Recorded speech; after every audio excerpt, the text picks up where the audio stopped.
گھر میں باجماعت صف بنانے کا طریقہ۔ ابن عمر رضی اللہ عنہ سے روایت ہے کہ رسول اللہ صلی اللہ علیہ وسلم نے فرمایا، اکیلے شخص کی نماز سے جماعت کے ساتھ نماز پڑھنا 27 درجے ثواب رکھتا ہے۔ باپ اور بیٹے کی جماعت۔ باپ امامت کرے گا، بیٹا اس کا مقتدی ہوگا اور باپ کے دائیں طرف کھڑا ہوگا۔ باپ اور مردوں کی جماعت۔ باپ امامت کرے گا تو مرد حضرات پچھلی دوسری والی صف میں مقتدی ہوں گے۔ شوہر اور بیوی کی جماعت۔ شوہر امام کی جگہ ہوگا اور بیوی بالکل امام کے پیچھے دوسری صف میں کھڑی ہوگی۔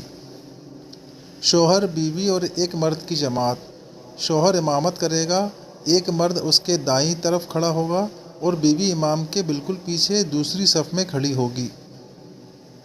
شوہر، بیوی اور زیادہ مردوں کی جماعت۔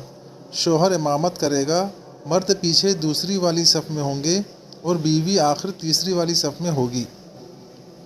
شوہر، بیوی اور سب اولاد۔ شوہر امامت کرے گا، لڑکے پیچھے دوسری صف میں ہوں گے، بیوی اور باقی لڑکیاں آخر تیسری والی صف میں ہوں گی۔